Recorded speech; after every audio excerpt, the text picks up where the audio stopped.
Today's episode is brought to you by Larosse Media Incorporated. They make professional videos to fit any budget, so next time you need a commercial, promo, or corporate video, think Larosse. Check them out at larossemedia.com. Hello and welcome to the Stinking Albatross Podcast. My name is Alissa Globe, and I'm here once again with my partner in crime, Scott Hayward. How's it going, Scott? Good, Alyssa. How are you guys doing? Not too bad, not too bad. And we have a special guest with us today as well, Anthony Koch. He's the former spokesman for Pierre Poilievre during the leadership race and the current public affairs consultant and a political analyst. You may know him on Twitter, where he often comments woke left Twitter trolls, as do we, and gives his opinion on just about everything. I personally remember, Anthony, watching you for the first time when we posted a video of you on a CBC panel, and I think we labeled it Red Tory Election Analysis, because you were going off on Scheer and how you were going to take him down and how you were so sad Lisa Raitt lost her riding in the 2019 election. And then we lose one of the most remarkable MPs, I think, in Canadian parliamentary history in Lisa Raitt, something that I was absolutely devastated about personally. I think the Conservative Party needs to come to a moment where we have to ask ourselves the question of whether or not we're content with being a Western Canadian protest party or whether we actually want to consistently battle for the soul of this nation. We need a party that is able to appeal to people in Quebec and Atlantic Canada and the 905 every bit as much as we can win votes in the prairies. And Scheer says that he does that. I'm looking, and that's what I think Canadians are looking for from a Conservative leader. I want a Conservative leader who, when he's asked what his position is on gay marriage, looks into the camera, says he's proud and enthusiastic about supporting equal marriage rights for every single person in this country, doesn't give a legalistic answer about how, well, Canadians have moved on and I'm just going to accept it. I don't want somebody who accepts gay marriage. I want someone who embraces it. If you're going to go after soft nationalist voters, you have to truly understand them. And when you have somebody who goes on television and makes a comment like, I'm a Catholic, like the most of Quebecers, it's clear we don't know what we're talking about when we're talking to Quebecers. Because so we just thought, oh man, what's going on? We got to post our opposition here. Now here you are on our podcast. So I don't think anyone's accused me of being a red Tory in a very Well, that brings me to my first question. And so you're saying you've changed quite a bit since 2019. Here's the thing that's interesting, that it was funny, because one of the things that you guys had attacked me on at the time that I thought was funny was you had implied that part of my animus towards Mr. Scheer at the time was related to his pro-life beliefs. And even if you go back, there was certain socially progressive views that I had referenced in everything. I actually never referenced his views on abortion. And that's one thing that I was very steadfast, even when I was, I guess you could say, more libertarian or more socially progressive than I am now. I've always been very, very, very convinced in my belief that pro-lifers should feel 150% welcome in the Conservative Party of Canada, regardless of the reason for their pro-life beliefs, whether it be grounded in faith or something otherwise. But effectively, one thing that I think also got misrepresented, and I want to be clear now, me and Mr. Scheer have a good relationship. We patched things up. It's one of the jokes that I made. If anybody doubts the unifying ability of Mr. Poilievre, there's that picture that I posted, me and Scheer having a beer on Twitter like a few months now, almost over a year ago. But to put this sort of to bed, my issue with Mr. Scheer, above and beyond everything, and recognizing that I think he's going to be a fantastic cabinet minister in a future Poilievre government, was that I thought he was unelectable as leader of the Conservative Party for a variety of reasons, some of which were ideological, some of which were not. And that was always my main above and beyond sort of thing. I did reference one particular issue being his position on gay marriage and the way that it was played out in the media. But I think the demonization of social conservative angles that was pursued, which I understand why it was pursued, was a mischaracterization of my beliefs even then, while recognizing the fact that I have evolved on a number of issues as well. Yeah, it's weird because I don't think that Scheer was like, oh, I'm gonna bring back traditional marriage or any, it's just because he wasn't equipped to answer the questions that the media was throwing at him about social conservatism, that it got all jumbled up. Because I don't think he really probably has much of a different position than you do, in terms of policy. This is the thing that I think social conservatives, and it's funny because I probably I probably self-define as a social conservative in many respects now, especially over the course of the last few years. I think we're we do a very poor job of actually representing our belief. And we often allow ourselves to be represented by people, or we allow ourselves to be perceived to be represented by people who often do express heinous views. You know what I mean? So, for example, I remember, just to take an example, like years ago, this was long before even I was involved in politics, when the conversation about the legalization of gay marriage was being had, there was a completely nuanced conversation that could have been had on that topic about what does the word marriage mean? You know, what's the difference between a civil union and a marriage? There's a million different things that could have been better explored. And what was the main headline? I can't remember who it was, but there was some Reform Party MP who came out and basically said, you know, that gays are going to burn forever in hellfire. And that debate over, right? Like that's the angle that it goes in. That's what people are going to take about, okay, opposition to gay marriage or opposition, it automatically gets presented. The pro-life movement gets labeled as being anti-women, right? The anti-gay marriage movement now, or once upon a time, was labeled immediately as being extremely homophobic, et cetera, et cetera. And I think there's a lot in the way, especially now, something that I'm sure we're going to get into. But I think this is the first time probably in about, I'd argue 30 to maybe even 40 years, where not just on one issue, but I'd argue the overwhelming majority of cultural and social issues that are on top of mind for Canadians, the conservative side of the aisle is actually the winning and majoritarian proposition.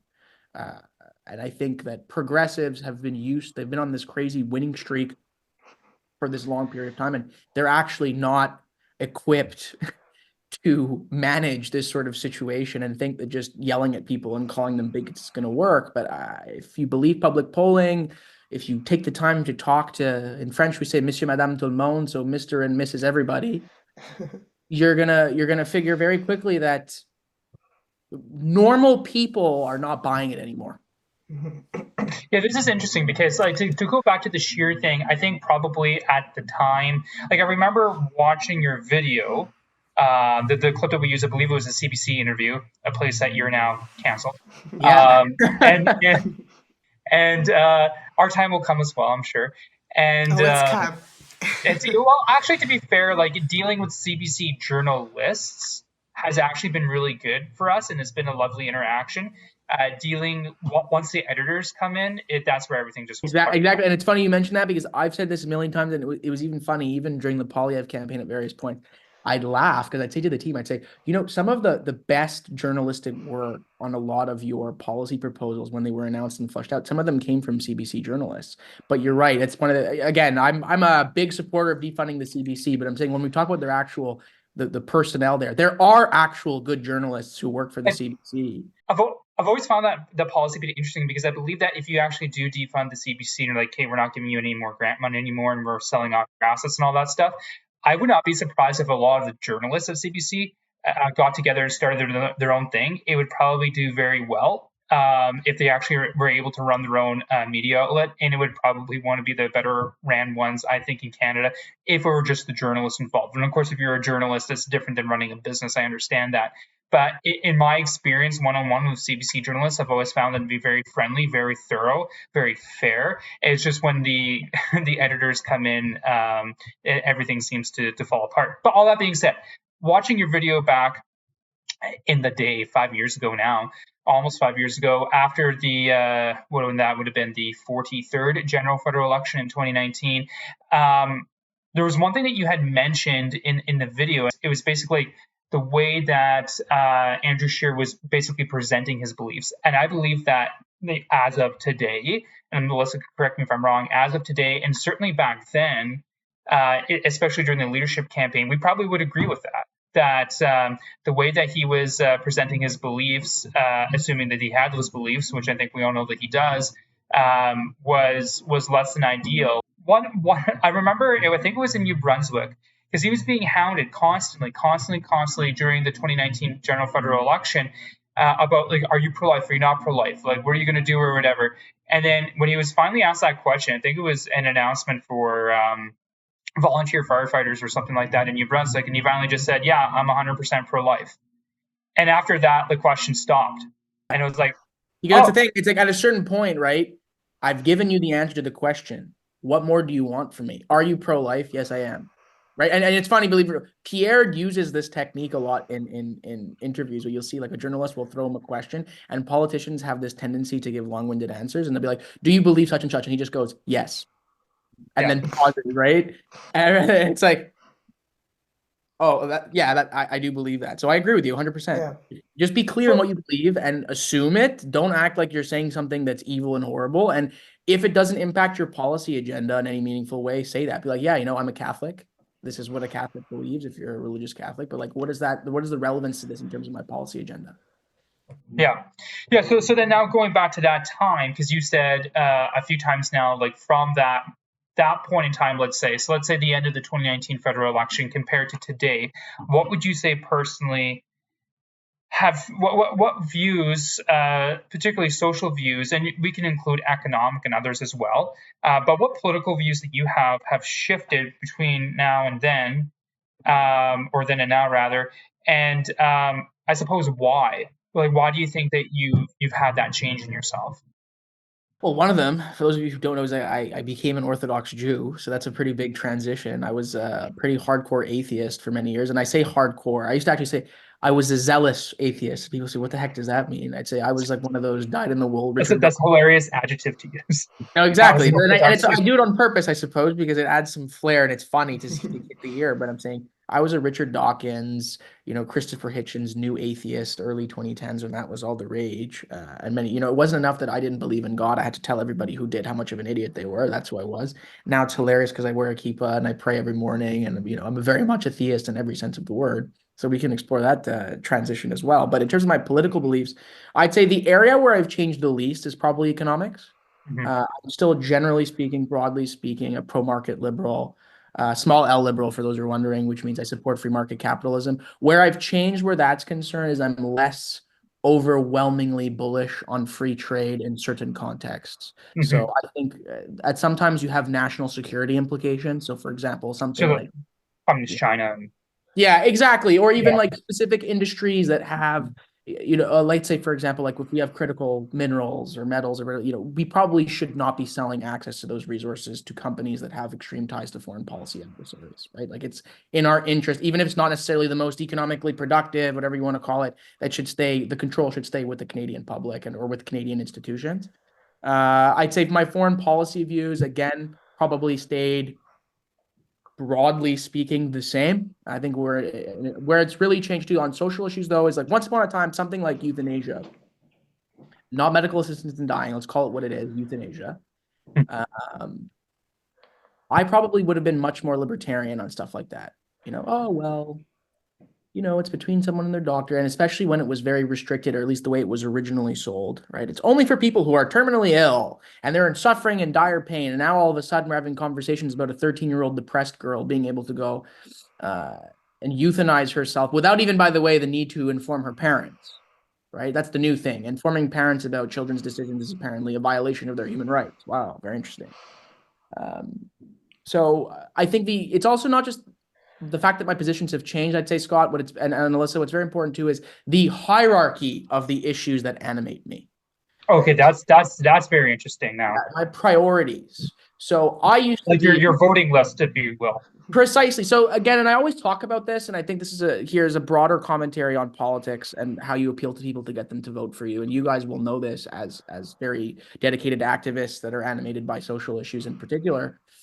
Like take the 2004 American presidential election. I think this is the quintessential example of what I'm going to try to demonstrate.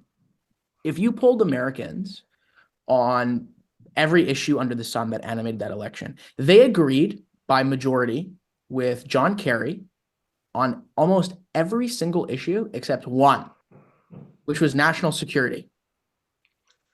George Bush talked about national security all the time. And the fact of the matter was, even if people by and large agreed with Kerry on the majority of issues, that's not how people actually vote. They don't take out the list of things, go through item by item and say, I agree with this person on the majority. There's also another scale, which is how important does issue X, Y, Z? And for the majority of Americans, the most important question for them in that election was, who's going to keep me safe from terrorists? And for most people, the answer to that question was George Bush, and that's why he won re-election.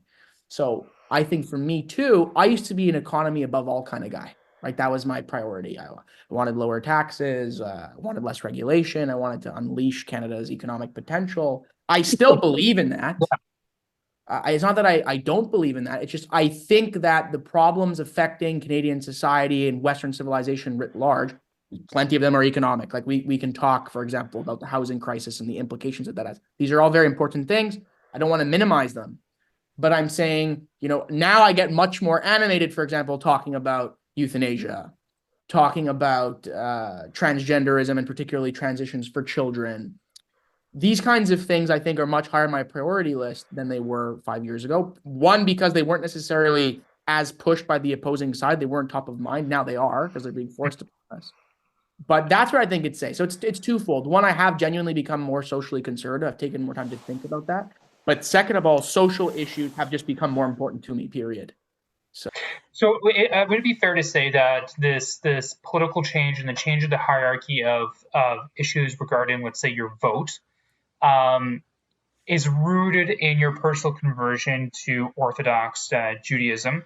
Like, would that be fair to say? But even beyond that, have there been, outside of your personal conversion to Orthodox Judaism, has there been any kind of person or group or think tank or something like that you've read, that you've kind of caught on to, that has really kind of influenced this change? And I'm assuming this change hasn't crystallized. Like, I'm assuming it's an ongoing process. I think it's fair to say that's the case for most of us. Has there been anything that you've read or that you've viewed as like, okay, that this really has made me kind of think about shifting or reprioritizing what my voting priorities are? Yeah, so just for context, I grew up in the Italian and Greek communities of Montreal. So in Montreal, what we used to call white ethnics still have a lot more identitarian currency. And the reason why I bring this up is because they're very traditional communities still. You know what I mean? So I'm saying even the fact that I wasn't particularly religious, even though my family, so it's funny actually, my Italian family, my mom's side of the family is actually not Catholic. They're evangelical Christians, they're Pentecostals. I have like 9 ministers in my family, plenty of cousins that are in Bible college, or as we speak. And then my Greek family is obviously Greek Orthodox. But I'm saying, so I grew up in what I would call, I just didn't necessarily realize it at the time, a fairly socially conservative environment, where values are placed immensely on family and tradition and all these different sorts of things. And I just assumed that everybody was sort of like that, vaguely speaking. I assume most people were raised, generally speaking, along the same lines as me.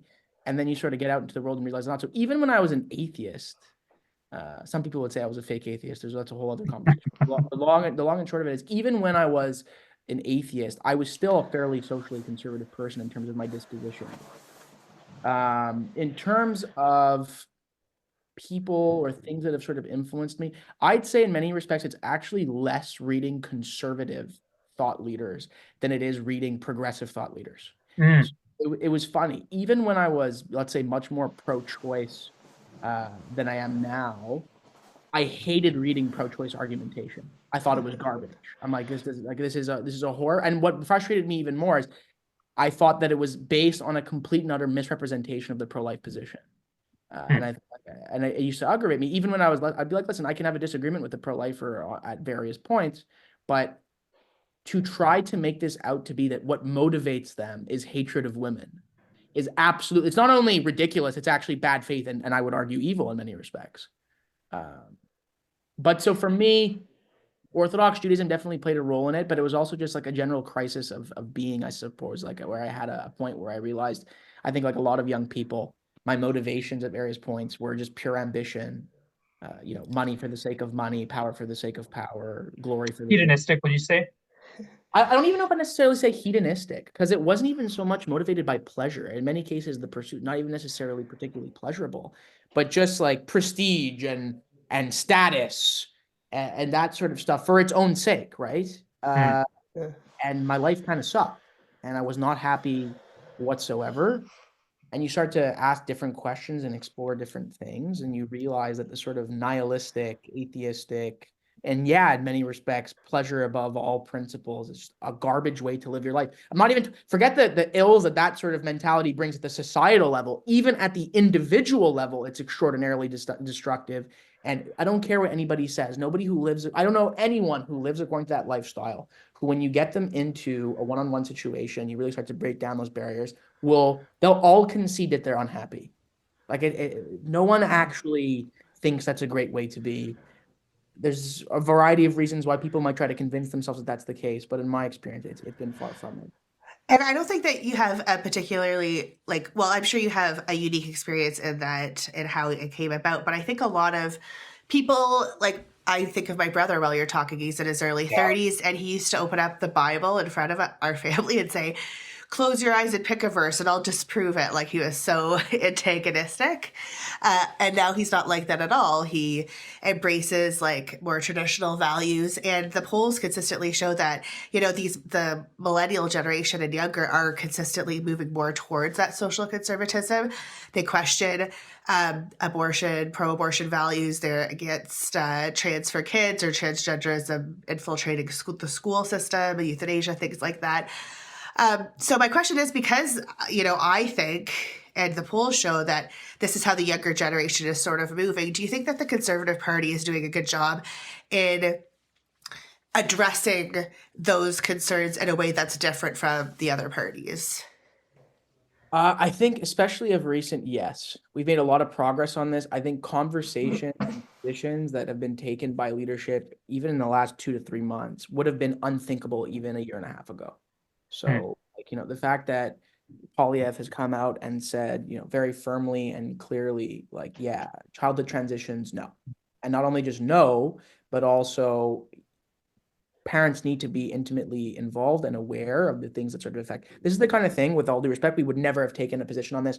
We would have avoided it like the plague under Aaron O'Toole, and in all likelihood, probably even under Andrew Scheer's leadership, because I think in Aaron's case, probably more for ideological reasons, and in Scheer's case, probably for reasons of fear over how it would play out in the context of an election. But Mr. Poilievre, who I think ideologically working with him, whatever, definitely more of a small L liberal than I am in many respects, but still, I'd argue, has taken more official socially conservative positions, especially in the last 4 months, than probably any major conservative party leader since the early days of Stephen Harper. I don't know if you guys necessarily agree with me, but it's been a work in progress, and obviously, Yeah, I want to dive into that a little bit, because it would be really funny, and I've kind of thought about doing this, of kind of editing out different video clips from the minute Poilievre was asked about Blaine Higgs to present day. Because originally when the Trans for Kids thing happened, it was Blaine Higgs that was all by himself. And so when Pierre would be asked about this, he'd say, I don't get involved in, provincial matters. Then he slowly came around, and then he would deflect and say, Trudeau wants to get into the business of the provinces. I want to focus on carbon tax, whatever. Then he would call Trudeau woke for being in favor of the carbon tax, but that was a different definition of how people are using it. And then slowly, over time, his talking points have gotten better and better and better. Why do you think that's because it's a push from the grassroots? Do you think it's because he's seeing Danielle Smith and others who are kind of more aligned with him on these issues coming out strongly against them? Do you think it's a combination of everything? Why do you think that there's been this, I don't want to talk about it, to no, to that this is wrong? So I'll say this, 2 things. One thing I want to clarify before I give this piece of analysis: I don't work for the Conservative Party. I don't receive any money from the Conservative Party. I no longer speak on behalf of Mr. Poilievre, so do not. But I can say from this perspective, from a cost perspective, it is bad for the Conservative Party specifically, not the Conservative movement, not people in the Conservative. It is bad for Pierre Poilievre, in my opinion, to start these conversations. It's not bad for him to eventually contribute once the conversation comes to him or once the conversation comes to us.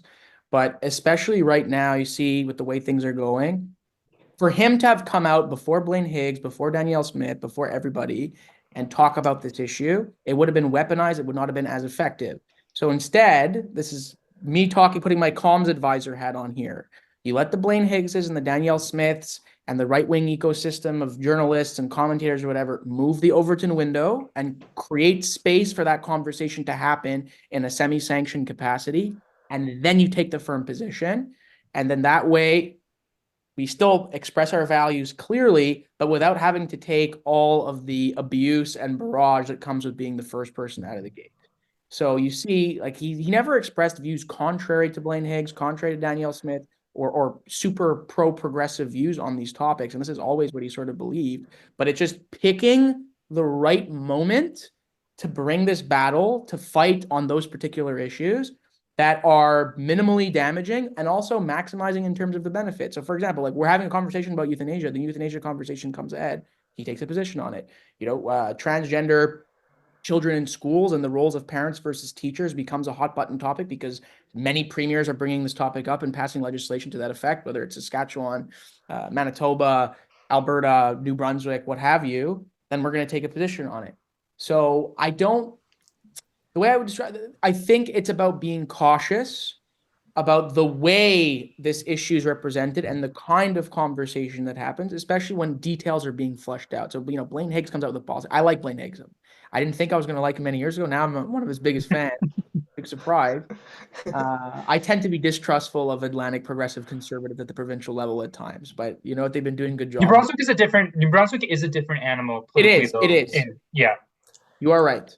But the long and short of it is where this is concerned, I think there's a balance where the number one issues for, like I said, Monsieur, Madame, tout le monde, Mr. and Mrs. everybody right now are still primarily related to things like, okay, cost of living's too high. My kids or myself can't afford to buy a house. Interest rates now have surged. Why do I feel so much poorer and my quality of life so much reduced compared to where they were 10 years ago?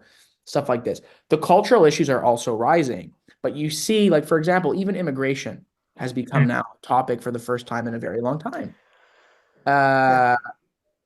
And there was movement that needed to be had there before that conversation could start. And you see, even that is still once again linked to cost of living and difficulty with housing, et cetera, right? The fact of the matter is, this is my position as well, that Canada takes in far too many immigrants for what our institutions can presently handle. It's not just private sector. I'm also talking in terms of healthcare, et cetera. But there's movement that needs to happen in the public sphere that probably should not come from the leader of the Conservative Party. That room needs to be created first. And then once that happens, we need to take that position. We need to take it firmly, but it's not always... There's a different role between a political leader, especially of a major political party who's trying to win a general election campaign, and then what I'd call activists. And I think this is where activists, and you're right, even the grassroots can play a role in pushing, and people, commentators, etc., starting a conversation that can move the Overton window. Look how much, even in the last year, guys, all the topics that a year ago where the mainstream conversation was versus where it is now moved very quickly on things like euthanasia, on things like immigration, on things like transgenderism in minors and in schools, etc. It's just, I'm not, again, this is my position. I'm more than happy to get pushback from you guys. I'm just really not convinced that the best way to go about winning on these issues always is to have Pierre Poilievre rip his shirt off in the front of the House of Commons and lead this conversation. And in many cases, distract from the main messaging, which up until very recently has been up until the present day actually has been very popular and has been bringing more people into the conservative tent than we've ever seen before. Yeah, so why do you think that the Conservatives had to take this slow kind of boil approach to it and the Liberals don't? Because like the minute anything even remotely left-wing, socially left-wing comes out, Trudeau and every single cabinet minister and the majority of Liberal MPs are commenting on it to silence, to deafening silence. So do you think that makes the Conservative Party and Pierre look good just because they're not taking a quick approach, or do you think it makes them look weak? Because personally, I think it makes them look extremely weak, especially because like you have a Conservative Premier in Higgs, a Conservative Premier in Danielle Smith, and then all these federal Liberals attacking her on the news, on TV, on Twitter, and then nobody's saying anything. And it's just like so frustrating. Like imagine if, all these Liberals were defending Hamas and no Conservative is talking about Israel. Like that would infuriate you, right? So yeah, but so this is what I'm saying though. I think so. You're right, but I think there is a balance to be had. And as of this point, and obviously I have a certain degree of bias where this is concerned, but I think it's been, mostly good. And this is one of the things I'm excited, as I'm sure you are excited, as I'm sure many people are excited, that it seems like we're actually on the verge. And people will freak out about my terminology and my phrasing, but we're on the verge of basically a socially conservative wave in mainstream Canadians, right? On any number of topics. And I would even say, I would expand that also into cultural conservatism, right? Like most Canadians do not believe that Canada is a white supremacist settler colonial state that is fundamentally evil and irredeemable. Okay, that's just, no, they don't. Most people don't like diversity, equity, and inclusion, whether that applies in the corporate sector or in academia. Now, even journalists like Radio Canada, which is the French version of CBC, did a crazy story a few days ago that didn't really get picked up too much in the English space, but you guys should check it out. It was really cool. They basically recruited a 14-year-old to do a gender transition clinic, and they wanted to see. 10 minutes. We want you to go in and request puberty blockers, and we want to see how rigorous the process actually is. Because it's one of the things you hear from the left, right, all the time. It's between a person, medical experts, and it's very rigorous, and they do all their due diligence. So basically, Radio Canada said, okay, all right, this is what they're saying. Let's send in someone and let's check out what the process actually looks like. Within 10 minutes, the person was prescribed and received puberty blockers. Wow. I didn't see that. Yeah, so I'll flip it to you guys if you want afterwards. And it's just, again, so, it's so rigorous. None of these horrible things that these crazy conservative fear mongers bring up ever actually happen. And then it turns out they do. Right.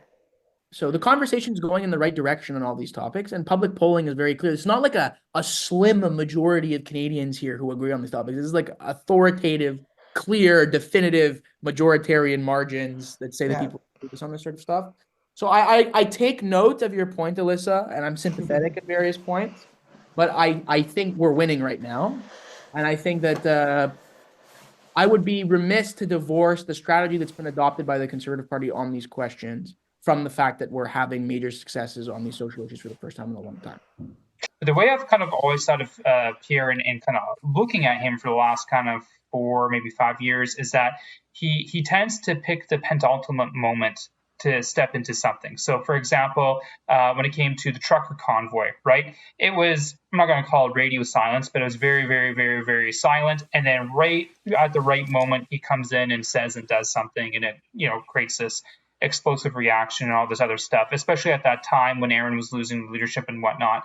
I would say that we're not coming to as dramatic of a point, but I agree with Alissa in that, there has been a positive change, at least in the communications from him on the transfer kids issue. I still think it's disingenuous to say that there's no actual federal policy to be had. Obviously there is, especially an amendment to the criminal code saying giving puberty blockers and this type of surgery is illegal in this country. And I'm thinking that policy is going to be following the communications at some point. So I think that's one type of politician that operates in that way, whether good or bad. That's just the way he operates. You have other politicians like Blaine Higgs who, what's the term, DTAGF, like he just doesn't care, and he's just if to put it in context for people watching this podcast, Blaine Higgs. And this has been the case in New Brunswick politics for almost like 20 years. Whether it's the progressive conservatives are in power or the liberals are in power in that province, they're always in power by like a couple of seats, and they're always neck and neck in the polls. So typically the premiers in those provinces have always been very, very careful, not just on social policy, but also on economic policy. Blaine Higgs is not that type of guy. Blaine Higgs has never really cared at all, kind of like consequences be damned. And I think he's doing well, and I think he's probably going to secure himself, I'm going to say a healthy majority, but a majority nonetheless in the election later this year. You have Danielle Smith, who basically, I'm going to say flip-flopped, and we're used to having politicians on our side of things, like for Alissa and I, and Anthony, I guess I included that now on these social issues. On the conservative side of things, flip-flop the other way. So it's nice to see a flip-flop kind of happen our way. So all these politicians have responded specifically to this transfer kids issue in different ways, or in Pierre's case, are currently in the sense of responding, because I don't think we're done seeing where the Conservative Party of Canada is going to sit on this yet. Which I think is a good thing. I like to see them, of course, get there sooner rather than later. But all this being said, you have that. But then on the other side, you have Tim Houston in Nova Scotia. You have especially Doug Ford in Ontario, most especially Doug Ford. And they're not responding, I would say, at all or ignoring it or running in the opposite direction. So I want to open us up to a bit of a broader conversation. That's okay, but perhaps this is a good kind of starting point in that. In your estimate, like for me, I'm just going to inject my opinion before asking yours, and I usually don't do this, but here we go. For me, I think what Pierre's doing is solidifying that 20% more by kind of moving on an issue like this. For me, I think Blaine Higgs secured his leadership and is potentially going to make a re-election to get a majority government a little bit easier. For me, Danielle Smith, the whole 1,500 votes going the other way in 6 different ridings in Calgary, I don't think is going to be an issue next time around because of this. However, I mean, maybe what I'll say this is, if Danielle does have problems, or if Blaine Higgs does have problems, it will not be because of this policy. Yeah. So then, I mean, Tim Houston's a little bit different, but then you look at someone like Doug Ford and the Ford government in Ontario. It's kind of like, what are we doing here? Like, are we? To me, what it comes down to is a right wing, small C, or in some cases big C conservative party, like, has to have more of an interest than just, we're going to take this liberal budget and we're going to make sure it's balanced, and that's all what we're going to be about. So I agree, and it's funny. I'll even say this quickly. Look at the United Kingdom. This is the point that I always like. The UK Tories have been in power since 2010. Are they any better placed than on any issues, not on even economics, but let's just talk about socially, by and large? There's a couple of cabinet ministers that take strong positions, and God love them for it. But by and large, are they any less woke than Australia or New Zealand or Canada? No, because the UK Tory party has been extraordinarily weak on all those topics, right? And they've just sort of been an establishment party. But I think your point's well taken, especially, and that's my quintessential example of that kind of conservatism. Mm-hmm. Yeah, so I guess, do you foresee these 3 leaders, actually this issue helping them, I guess, secure their upcoming elections? And do you see, for example, Doug Ford not taking position on this or running away, or in some instances his government taking the opposite position in helping to them not get reelected? I suppose my what I'm trying to get at is, what do you think political conservative parties, right-wing parties in this country need to do going forward to actually, win and secure elections? And what kind of issues do they need to adopt? And what kind of issues do they need to, I guess, maybe not run away from, but maybe not highlight as hard as maybe they otherwise are? Again, here, I'll repeat what I said earlier, because I think this is the case. If Blaine Higgs, Danielle Smith, Pierre Poilievre, etc., have electoral difficulties over the course of the next months and years, it will not be, there will be people who will attempt to ascribe this, but it will not be because they said that kids who transition, they should not be able to receive puberty blockers before X age, or that parents should be involved in them. This policy is popular. And if this is a culture war front, by the way, I said this a long time ago, even back when CBC used to let me still on, I said, if this is the battle that liberals want to bring in this country, and they want to make the ballot question, do you believe that your kids should be able to transition without your knowledge? Or better yet, that actually informing parents is somehow a violation of their human rights? I said, please do it. I beg you, make this your thing, because we will destroy you so totally and utterly. And with voters that the liberals thought they had unlocked forever. This is not the battle that you want to pick and fight on. So no, I think what we need to start doing is we need to start articulating a conservative vision that touches, again, we don't necessarily always have to emphasize every part, but we have to have a conservative foreign policy. We have to have a conservative social agenda. We have to have a conservative conceptualization of Canadian identity, right? We should be the party, in my opinion, of Canadian nationalism and patriotism, and not an exclusionary sort of, but no, at the end of the day, it's something that I've also been observing. There's a loss of Canadian identity. What does it mean to be a Canadian in 2024? A lot of people don't know. Quite frankly, I have no idea what it means to be a Canadian in 2024 anymore. I know what it means to be a Quebecer. I know what it means to be a Jew. Canadian is sort of like this vague, the best hotel in the world. Everybody sort of lives here and does their own thing, but there's no real, and we're seeing that now. Look at some of the major issues that we faced over the course of the last year and a half.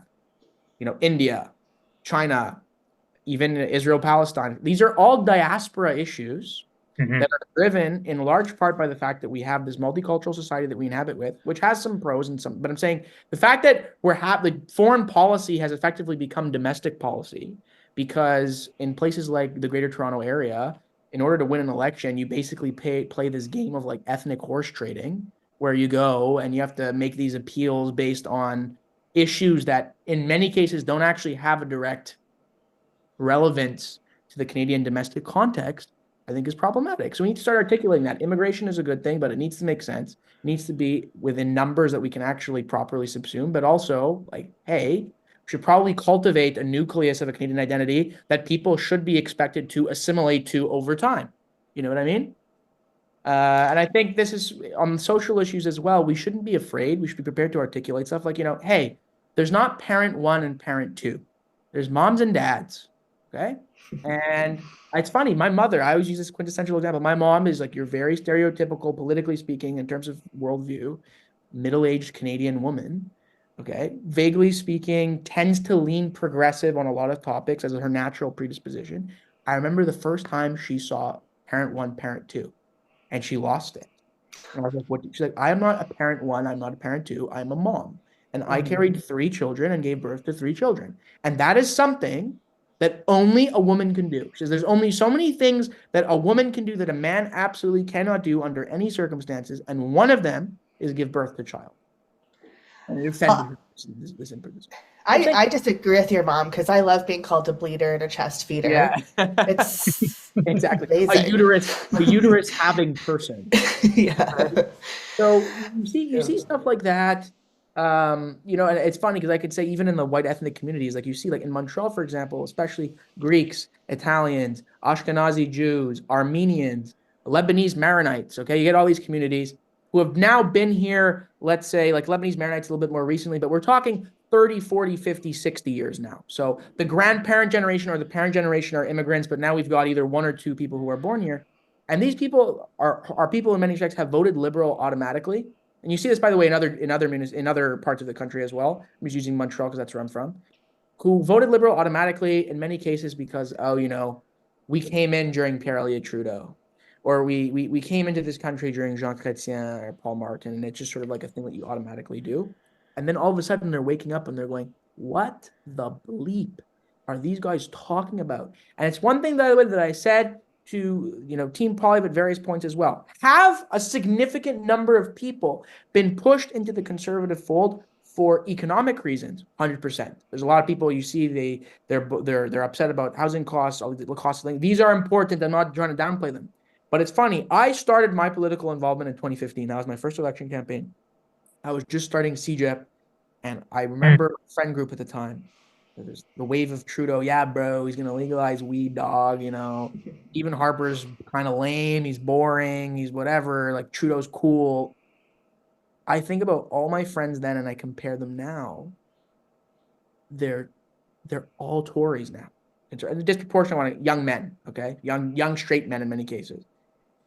And what animated them, the issues that first piqued their interest in right-wing thought, conservatism more broadly, and brought them over. It was not taxes. It was not economics. That also played into it, especially as they started to get jobs and work and whatever. That helped. But the initial, these guys are kind of strange. These conservative guys kind of making the point. It was all cultural and social issues. Mm-hmm. It was them sitting in a university class and, hearing all this woke nonsense and just being like, yeah, what the is that? Like, these people are weird. So I think a lot of people underestimate, and because we have these macro narratives that exist, especially in Canada, that we're a fundamentally progressive country, and the center voter is socially progressive and fiscally conservative, and those famous liberal blue switchers, right? All 6 of them.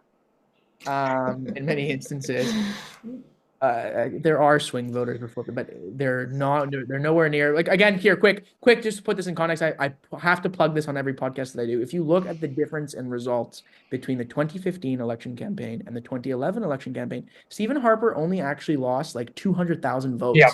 in absolute numbers, okay? Yeah. We're not talking like the person. What Trudeau was able to do and what propelled him to his majority was not that there was this large blob of conservative voters who said, I'm done with Stephen Harper, I love Justin Trudeau. There was a certain portion of those people, sure. But what it really was one, NDP voters, sure, or I would say liberal voters who temporarily parked themselves with the NDP in 2011, returning Jack to Layton's also gone too for them, yes. which was And then not the second small. part was look at how much voter turnout jumped. Yeah. It was like It's like 7 percentage points.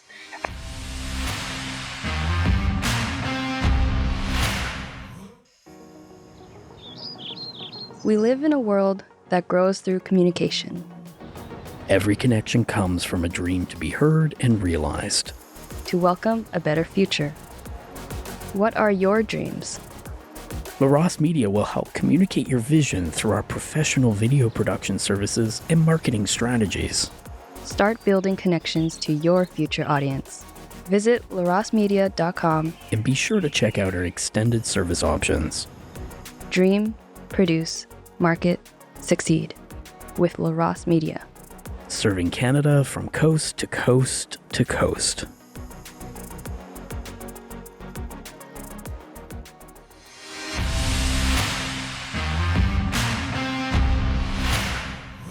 I actually think in the 58 federal ridings in the GTA, if I recall, I can pull this up in my Excel, one of my Excel documents here. I think that Harper actually increased the number of votes in those 58 ridings and still lost. Like you had situations, for example, like our friend one of our friends in Mississauga Lakeshore, Stella Ambler.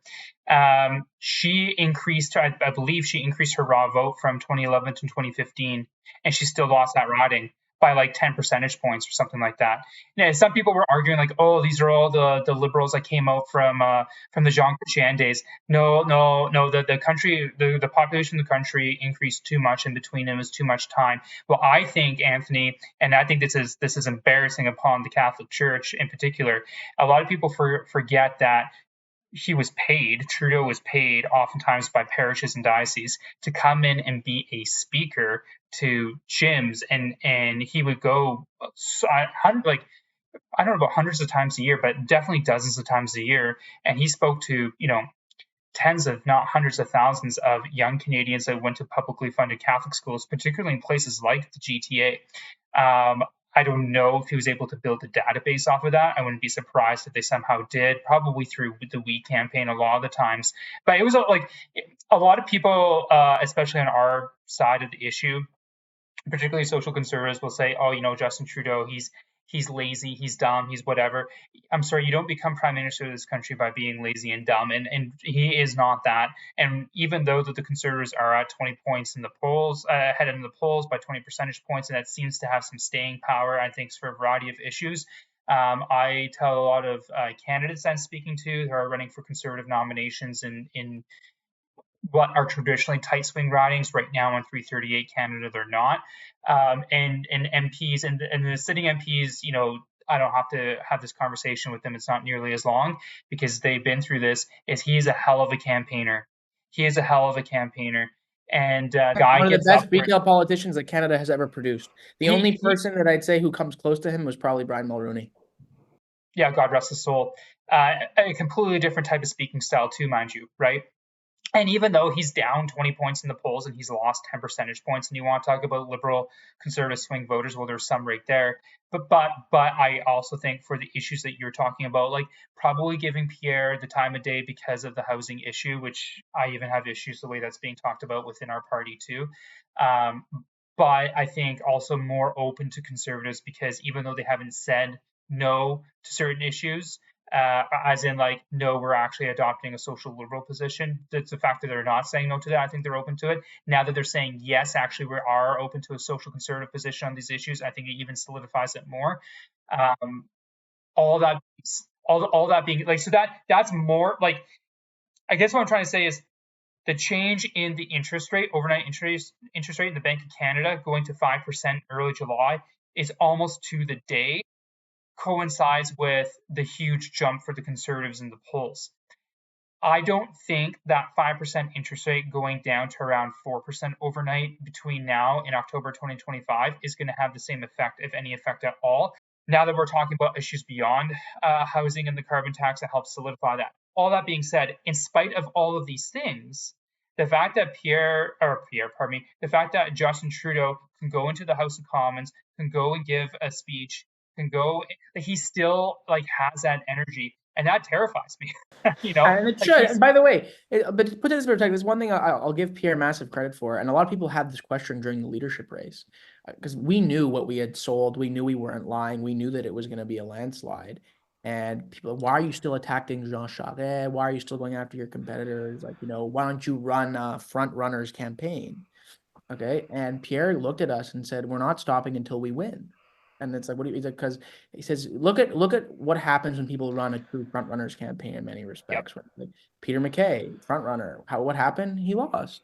Maxime Bernier, front runner. What happened? He lost. And it's funny, but it's not true in every race, but in the Conservative Party in particular, the person who starts a leadership race in first place, this also applies at the provincial level in many respects, almost never actually ends up winning, right? Because in many respects of this, and this, by the way, also applies, I want to make this clear, at the federal level. Are people feeling good? Is it nice to see that it seems like our message is resonating and Trudeau's unpopular? And, we just had that big result with, in Durham yesterday, whatever, fine. Sure. But once again, and it's funny, anytime anybody gets too excited, it's funny, you talk to anybody in Team Poilievre, he hushes it. It's like, all right, guys, well, we still got, in all likelihood, probably another year at least before the next election. And I heard him actually gave the exact same spiel, almost word for word, that you did, Scott, about, okay, we have to stop calling this guy an idiot and whatever, because he beat us 3 times in a row. And anybody who wins a national election 3 times in a row has something going for him. You know what I mean? How many prime ministers is that? Like 5, if that? Yeah, exactly. Right. And if he does serve to the end of this point, he'll basically be the longest serving prime minister since his dad. Right. So this is, again, I don't like his policy agenda. I don't think he's been an effective prime minister in terms of, I think he's bad for Canada. But I'm saying, as a politician whose job is in many respects to win elections, he's pretty damn good at it. Right. And we need to recognize that and respect our opponents. Yeah. Well, you've touched on this a couple of times, but I kind of want to dive into it, kind of find out what the backstory of what happened, because you were a panelist on CBC's Power in Politics, and it was reported, or you tweeted it, or it was just a well-known fact that you are no longer able to do that because you spoke out against Hamas supporters and their political enablers online. I think CBC might have came out and put out a statement, something about not referring to Hamas using the word terrorists, and not ever to mention that Israel had not controlled the Gaza Strip since 2005. So is that from your perspective, how did this all happen? Was it like you were getting ready to be on a panel and they just canceled it, or was it a lead up?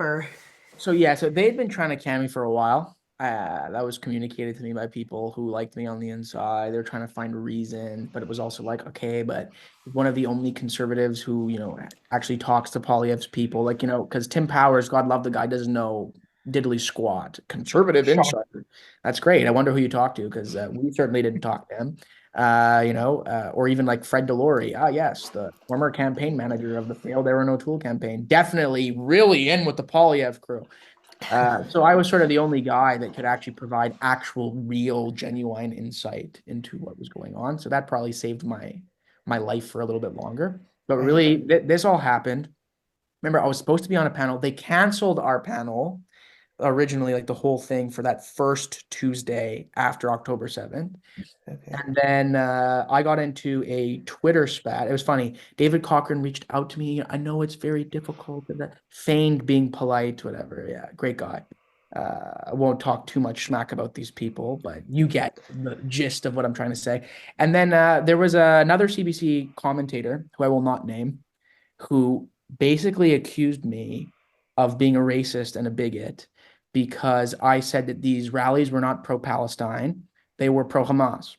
And I want to remind everybody, On October 7th, and I posted this on my Twitter very recently. On October 7th, I remember I watched this with my own two eyes. I was shocked because I'm going through all sorts of emotions. It's very traumatizing for a lot of people, but especially for Jews. And in Montreal, there were people handing out candies, posting and flexing about it. And this was true in Toronto, it's true across Canada, across urban centers. There are people handing out candies celebrating October 7th.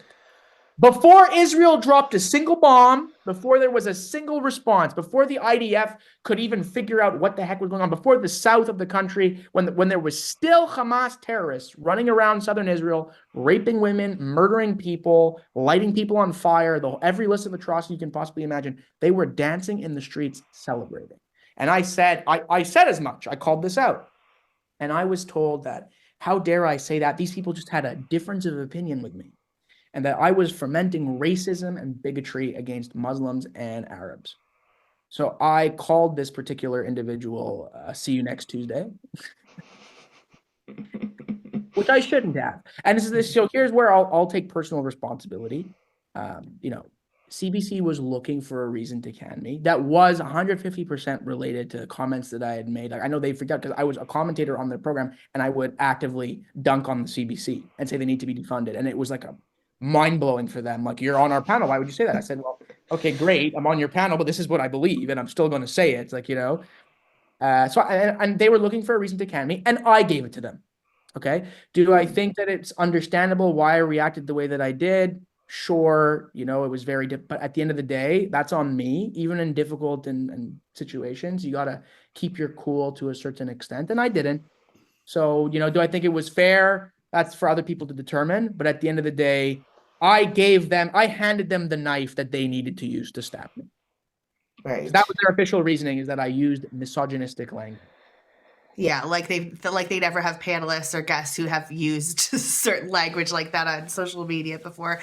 It's just really hypocritical. Like, I've had similar situations where I used or I tweeted about some video from the States where they had an undercover caller call a Planned Parenthood and say they wanted to specifically give money to Planned Parenthood to a Black person to abort a Black baby because there's too many Black people in America. And the Planned Parenthood worker was like, yeah, I get it. I understand. And took the donation. And I tweeted that video, and then I was on CBC for something completely different, Aaron O'Toole campaign, whatever. And right last minute got called, oh, we're liable for this tweet. Like, it's false, blah, blah, blah. So yeah, they're always searching and looking, and whether it's, something that. Well, then I laughed because then you saw that person who turned out to be a senior Liberal staffer, yelling at convoy protesters. Exactly. Also used the same "see you next Tuesday." Yeah. But he was heralded as this valiant hero who represented the perspective of Canadians, right? And then we even had a PMO senior advisor who was recently hired in Supriya Dwivedi, who on a personal level I actually quite like. But I'm saying, basically told Jeff Ballingall and the folks at Canada Proud that implied that he was impotent and unable to make a woman, I'll let you finish the sentence in your mind. And again, once again, that's okay. No consequences for that. But a Canadian Jew, 2 to 3 days removed from the worst calamity to beface Jews since the Holocaust, is upset at somebody who's justifying people celebrating terrorism and the rape of innocent women in the streets of Canada, uses a profanity, and that's beyond the pale and grounds for him to be removed. So yeah, absolutely hypocritical. Well, hopefully we see you back soon. Well, speaking about that, like obviously October 7th, I think was horrific for like you said, for many Canadians for the most obvious reasons, and like you said, especially for yourself as someone who is Jewish. And then we talked about that at the beginning of this podcast, but I would like to dive into that a little bit more, because typically most of I'm going to just call you social conservative. So typically most of the social conservative guests that we have on here are either Catholic or Protestant of some sort. That's obviously not you. So yeah, I wouldn't mind getting into that a little bit, in that, how did you come to Judaism, particularly Orthodox Judaism, which, I've always felt, for me, like personally, lots of rules. Yeah, well, yeah, but personally for me, like if I weren't Catholic or Orthodox, like, and I hope our Protestant listeners don't take this too hard, I don't think Protestant, because it just doesn't really make enough sense to me. Like the protests, their point of protest, I disagree with. And so I'd probably be Jewish, and if I were to be Jewish, I would be part of a more Orthodox rabbinical school. I would be probably hardcore. Like I have some pretty hardcore beliefs in that, like because as a Catholic, our worship is centered around a sacrifice, which really differs us from the Protestants. And so, but we're very Jewish because as Catholics and the Orthodox would believe this too. We are the continuation of the Jewish faith. That's our belief at the end of it, and that the sacrifice of the Mass or divine liturgy for the Orthodox is more or less a replacement for the sacrifice that would happen in the temple. If I were Jewish, I would be like, yeah, we need to rebuild the temple to offer sacrifices again. Like that's how hardcore I would be, because it just doesn't make sense for me without it. But I guess for you, like, how did you come to that? And what was that process like for you? And then I'm also curious, like, as an Orthodox Jew, kind of what is your experience in I suppose media, in conservative circles, both within like political parties and writ large, because usually when in media we come across people who are Jewish, they're usually of the non-practicing variety, and that's an experience I think a lot of Catholics can also people identify like I say, people who believe that the Torah is the Democratic Party's platform and that Jews worship Barack Obama, not God, right? Yeah. So like what was your personal conversion story, if you don't mind sharing that? And I mean, no disrespect to anybody in what I'm going to say. This is just my personal journey. So like for me personally, like Christianity just didn't really do it. Not like for a variety of reasons, ideologically or whatever, I wasn't really into it. Grew up vaguely, like not super religious. Like I said, my mom's family, very, very, very devout, obviously Pentecostal. My Greek Orthodox family also quite religious, probably not as much as the Pentecostals. But for me, it just like, I don't know, it wasn't really my shtick. And then I was an atheist for a very long time. And all of a sudden, I was a very big Zionist before I was anything religious. And I just started to attend a lot of events. People started to say, hey, why don't you come to my house for Shabbat? Why don't you come for my this, for my whatever? I started to attend a lot of it. And I was like, okay. And Judaism just sort of worked for me. And originally it was just sort of like an affinity. Oh, I like this, this is interesting from an intellectual perspective or whatever, but I still don't believe in God. And then I had an experience basically where I went to Israel for the first time, prayed at the Kotel, and a lot of my Christian family was hoping that I was going to have a religious experience on the Christian side of things, obviously. And I was like, well, I did have what felt like an encounter with the divine. I did have a spiritual experience. This did ignite something within me, just not necessarily perhaps in the way that you thought. And then converting to Judaism is a very complicated and difficult process. So it took me about 2 years, an intense amount of study, and you have to change your lifestyle, right? Especially if you do it Orthodox style. So like I don't eat non-kosher meat. I don't eat non-kosher food. Like, on occasion I'll make exceptions for like cold fish if I like at a sushi restaurant, sashimi, whatever, stuff like that. I don't drink non-kosher wine. And keep in mind, I grew up eating pork, like Italian, Greek, pork, seafood, whole 9 yards, feasts of epic proportions. I gave that up. I wear a kippah probably 99% of the time, except in circumstances where it would be inappropriate for me to. Like if I go out, with my buddies at night or something like that. It was a slow process, like a lot of things. It happened very slow at first and then very quickly all at the same time. And it just makes sense for me. It brings me joy, being in Jewish environments, praying in a minyan, fulfilling mitzvot, all these things fills me with a great degree of joy. And one of the things that I really appreciate about Judaism that I think a lot of people don't know, and one of the things that made me comfortable in my conversion in many respects, because I had obviously still a lot of affinity and love for my Christian family, is that the reason why Judaism doesn't try to convert people is because contrary to Christianity and Islam in this respect, Christianity at the end of the day, accepting Christ as your savior is pretty important, right? I think we can all agree on this. Judaism does not believe that being Jewish is essential or even required in any capacity to be loved by God or to be, and I'm not suggesting the Christians suggest otherwise, but I'm saying at the end of the day, your salvation or your afterlife experience is not contingent upon whether or not you are Jew or Gentile. So any Jewish scholar Orthodox Jewish scholar going back to the very beginning will tell you that the God of the Jews is the God of the Christians and is also the God of the Muslims, actually. It's the same God. And that provided a Christian lives according to the full rules of his, they basically have 7 Noahide laws. Okay. This is what the rules that non-Jews have to follow according to Judaism. And like, if I'll read them out for you actually right now, you're going to say, kind of sounds like the 10 Commandments, because that's basically what it is.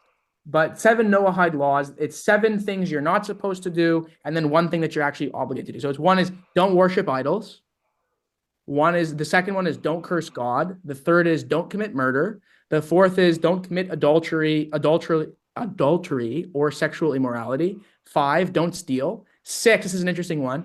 Don't steal flesh or don't eat flesh torn from a living animal.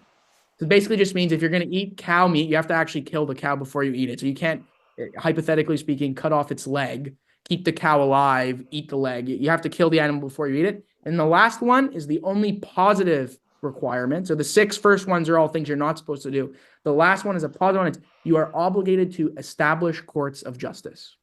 Those are the 7 requirements of non-Jews according to Judaism. That's it. You follow those 7 rules and you're not Jewish, you're considered as righteous and as wonderful in the eyes of God as the most Torah observant Jew.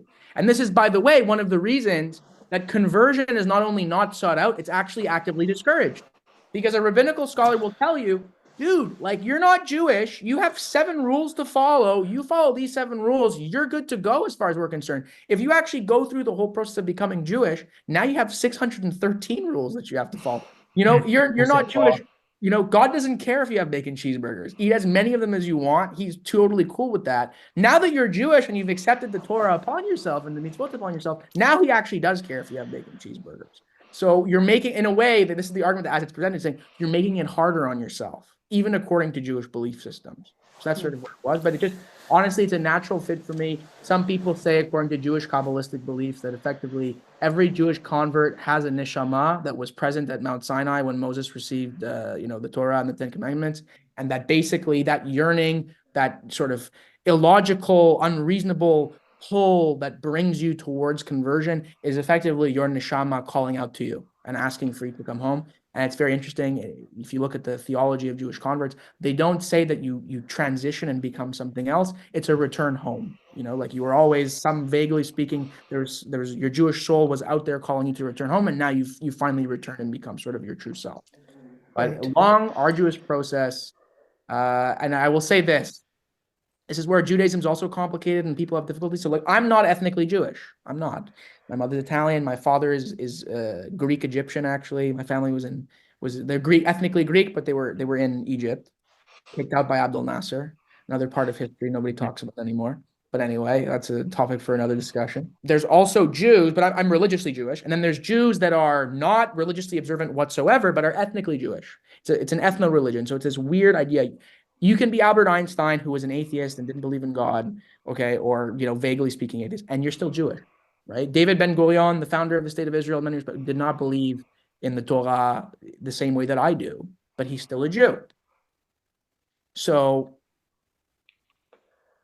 the Reform Jews or non-observant Jews that you often talk about, I think in many cases model some of the more liberal Protestants that we see in Canada. You see like wokeism. I'm a big believer in this, that in many respects, wokeism is this sort of weird intermingling between liberal Protestantism, like United Church I'm thinking about here, with like left-wing Marxist ideas. And I think that for the secular Jews, or Reform Jews, because there's still some right-wing secular Jews, but by and large, that the kind of Jews that you guys are talking about in terms of their very progressive political ideology, I think they've fallen victim to some of the sort of ideological currents that you might find among United Church types.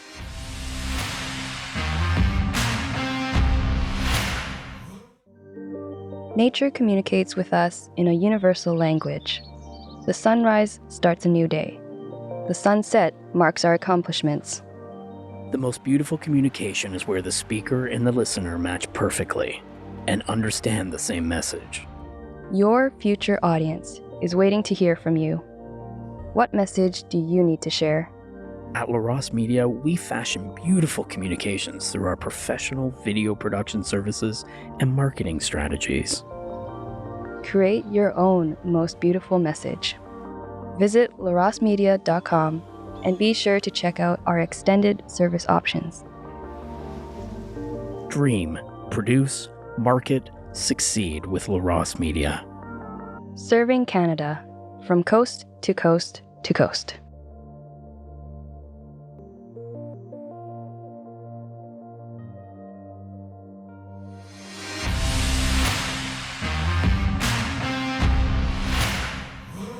Thanks for sharing that and for giving us a little insight into your personal conversion. It's always interesting to hear people's conversion stories. And we're just going to end off with some rapid fire questions, if you don't mind. I'll start. Montreal or Toronto? Easy, Montreal all day long. Okay. Yeah, me too. Favorite movie? Ooh. Scent of a Woman. Oh, Pacino. Okay, you're just saying that because you're Italian. I'm a big Pacino guy. What can I say? Favorite Jewish restaurant?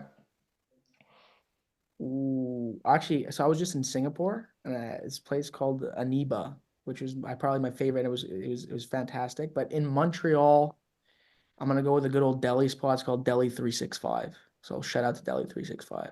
Where is that in Montreal? It's in the Mile End on Bernard Street. Okay. It's right next to, if you next time you come, it's actually great. It's right next to this super, super famous bakery called Heskey's, and it's hilarious because it's kosher, but it's just awesome, like irrespective of that. And Mile End is like this really interesting hipster neighborhood where you get like these, purple-haired progressive types living next to like ultra-Orthodox Hasidic Jews. So you go to Heskey's and you have like the black hat, ultra-Orthodox Jew speaking Yiddish, going to buy his baked goods next to like this pink-haired, ultra-progressive hipster stuff. And it's just a very funny cultural experience. But yeah. Food unites everyone. Yeah, Mile End is where on Bernard Street. So next time you're in town, either of you, I'll bring you guys. Awesome. Yeah, that'd be great. Will the Expos ever return to Montreal? In my heart, I want to believe yes. In your heart, they never left? Exactly, but in my brain, I'm going to say, unfortunately, I don't think they're going to be making a return. At the very least, not anytime soon. But We Legault got is spending stadium. $3 billion on the new roof or whatever it is. We could do a 4-hour podcast just on the Big O and how much it frustrates me. The context of how it was built and now where it is now. But yeah. Favorite politician alive today? Favorite politician alive today? Am I legally obligated to say Pierre Poilievre? No. Can you please I not? I think my favorite. Right now I'm gonna go with Milei. He hypes me up for a variety of reasons, but I'm liking what's going on in Argentina. And then here I'll freak out the left now, and I'll even say I'm kind of digging Nayib Bukele and. Okay, yeah. Wow, very Latin American answers today. Yeah. Well, it's just those are the places where I think you're seeing politicians that are breaking the mold and are not just sort of vaguely speaking fitting into the ideological paradigms that have defined the last 80 years. And so I don't mind the chainsaw. Afuera. Okay, who is less bearable on Twitter, Alissa or myself? And why is it Alissa? No, I'll say this, and I can as a hot. I go after the conservatives more. Okay, yeah, you're more of a firebrand, and there's pros and cons. There's pros and cons to both approaches. I think I'm probably more in the Alissa camp in terms of temperament in this podcast. Worst campaign mistake you've made? So it ended up. No, I think it's more of a potential. And this was actually during the leadership campaign. I provided a quote to a journalist when I didn't realize that I was being recorded. So I assumed it was. Oh, yeah. And again, the quote didn't end up being horrible. It just was not expected. And when you do your media scan in the morning, and all of a sudden I'm quoted in an article that I was not expecting to be quoted in. It's one of those things that could have been very bad that did not. But I'd say that's probably my biggest mistake. Was that. X or Twitter? I still call it Twitter. Oh yeah. And then lastly, funniest Jewish comedian. That's an illegal question. That's hard. Yeah. I guess I'll go classic. Rickles. Oh wow, yes. that's super classic. Yeah. Awesome. Well, thanks for coming on, Anthony, and answering our questions and talking a little bit about your experience, personal, political, and otherwise. We really appreciate it, and we hope to have you on again soon. Next time you got to have me on to talk about libertarians. Absolutely. Thanks so much for listening to our interview with Anthony Koch. We hope to see you again in a couple of weeks. Make sure that you follow or subscribe on YouTube, Rumble, Spotify, Google Podcasts, Apple Podcasts, anywhere you get your podcasts, and we'll see you next time. Thanks for joining us. Bye for now.